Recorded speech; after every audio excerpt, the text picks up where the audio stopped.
From Anshe Sfar Beth El Emeth Congregation, it's time to take 10 Minutes for Torah with Rabbi Joel Finkelstein. Welcome to our discussion of Parshat Vayishlach, the roots of anti-Semitism.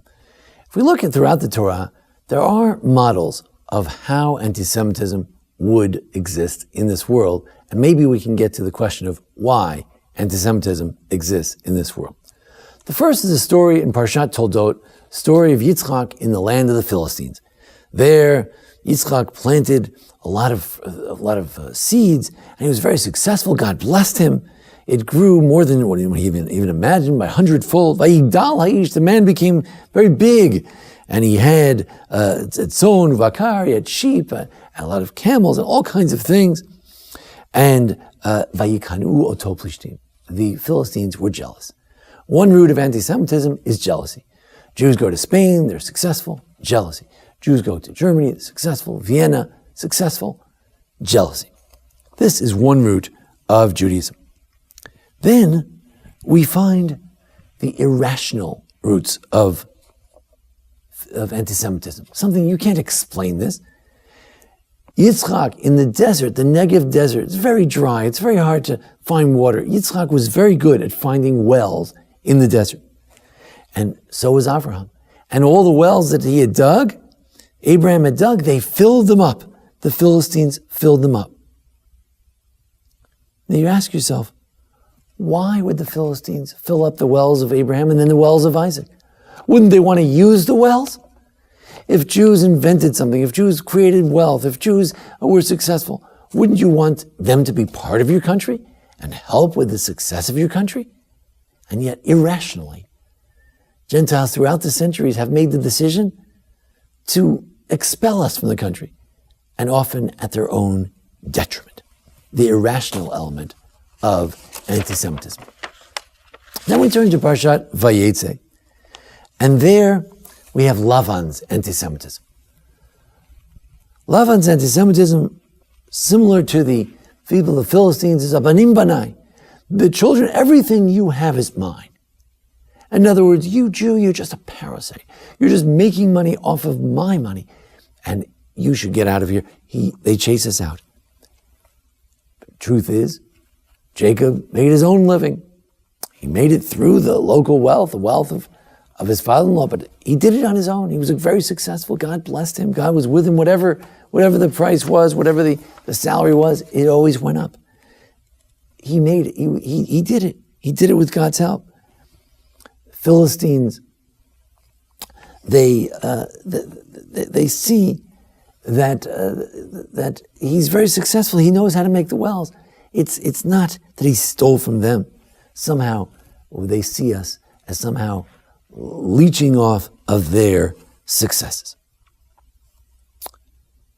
They also claim that we don't belong there. In other words, the Jew doesn't belong anywhere. When he's in Israel, he said, no, you stole the land from us.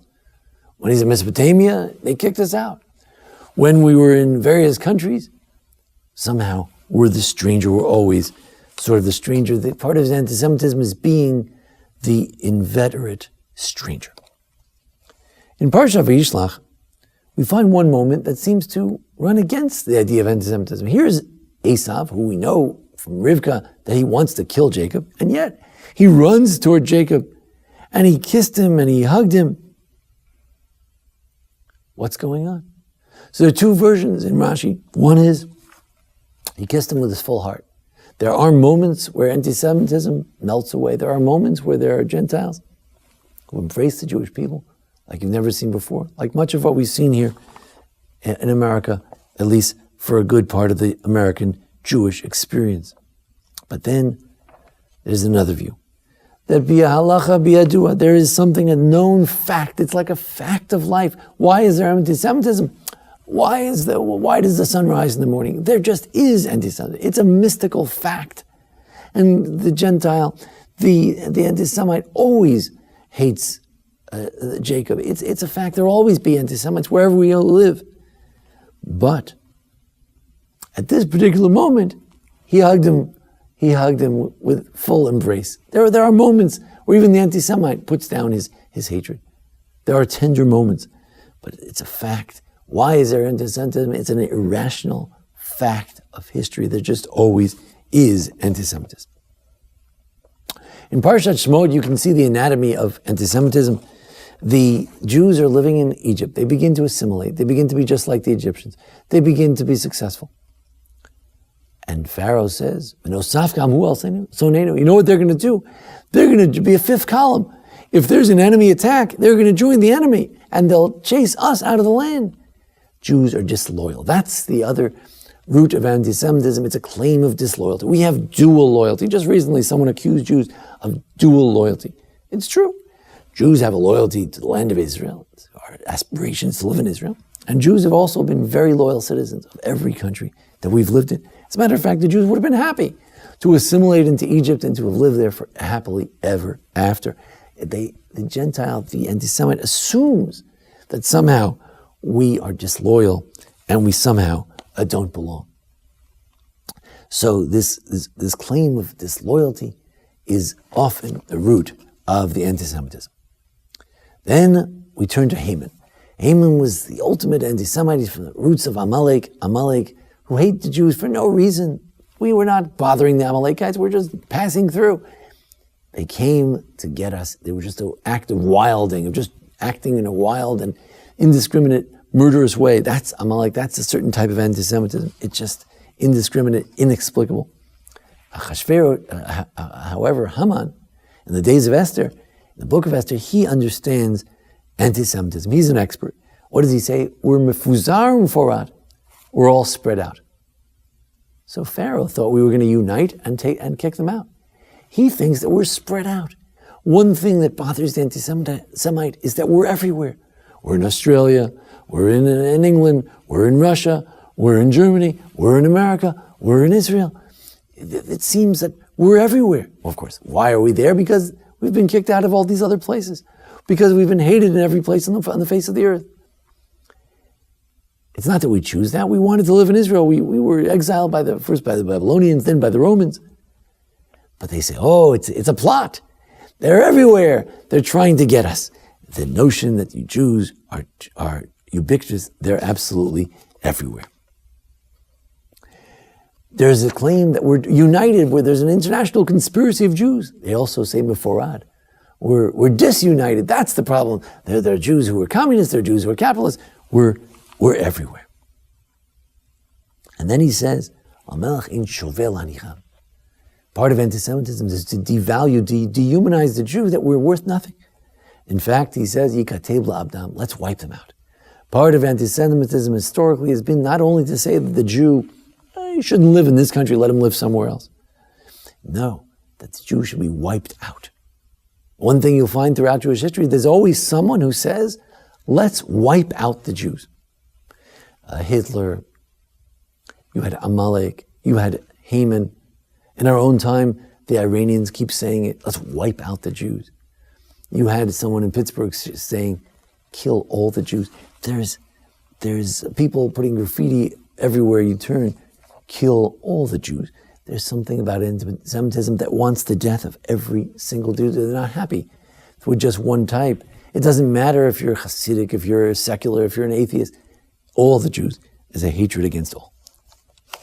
The Gemara claims that Haman had some other ideas as well.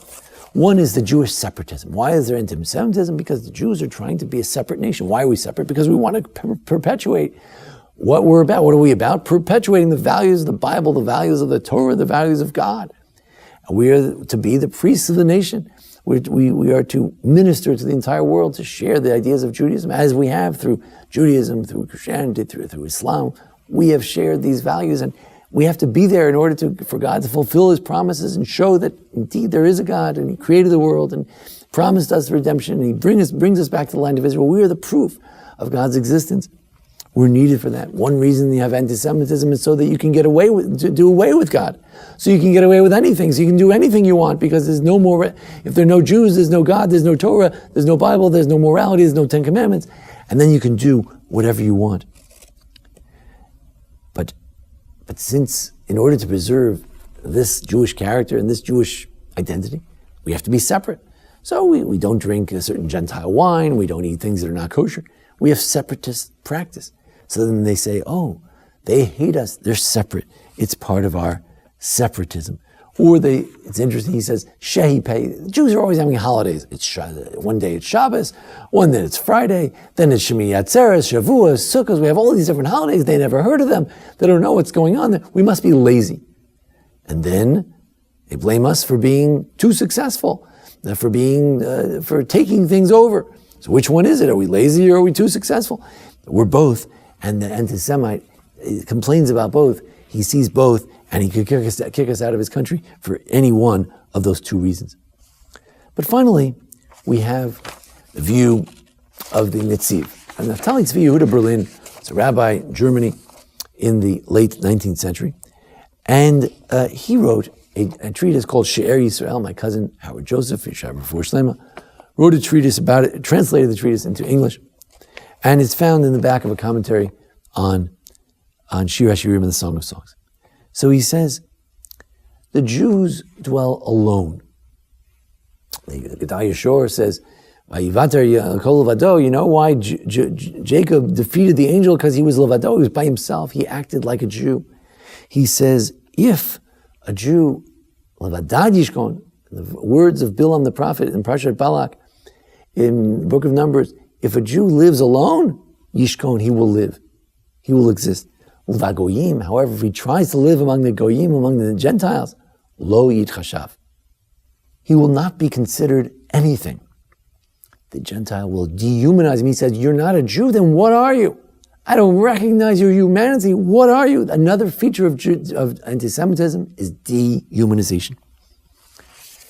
And says the Netziv, it says in the Haggadah that we were promised that we'd be strangers in a strange land. And then it says that this has stood us in all generations. What stood us in all generations? The promise we'd be strangers that stood us in all generations? Because everyone, in every generation, someone comes to destroy us and God saves us. That stood us in all generations? That someone tried to kill us? The Netziv says yes. Should a Jew forget that he's a Jew, there's always an anti-Semite there to remind him or her that you are a Jew. Why is there anti-Semitism? We don't know. It's a mystery. It's strange. It's ubiquitous. It shows up everywhere. It shows up at different countries. It's hard to explain. God forbid that I should explain, Rabbi, why do people hate you? I'm not going to answer that question. Hatred is hatred. It's needless. It's meaningless. But if you ask spiritually, why does it exist? Says the Netziv, and it's a tragic point, and it's a point I hesitate to make. It's there to remind a Jew that we are Jewish. In generations where we forget that, there's always the Gentile there to remind. We will be strangers, says the Haggadah on Pesach. We'll be strangers in a strange land. And that has stood us in all generations, because as long as we're strangers, we'll always be separate. We can continue to be the witnesses of the world that there is a God, there is a Torah, there's a Mount Sinai. God created the world. God gave us principles of morality. There is morality in the world. There are things that are right and there are things that are wrong.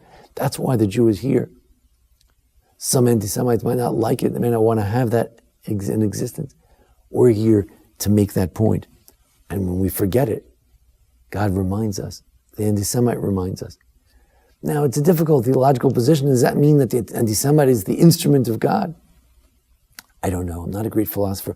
It's hard to say. But what we do know is that sometimes when Jews forget who they are, the anti-Semite reminds them very much.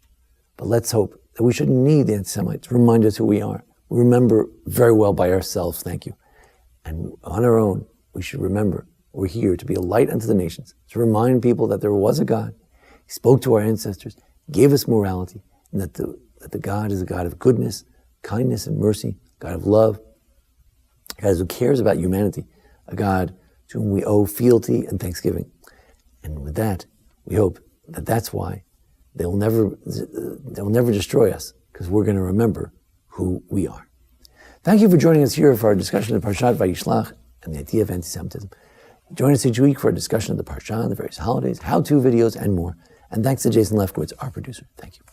This has been 10 Minutes for Torah with Rabbi Joel Finkelstein. To learn more, visit asb.org.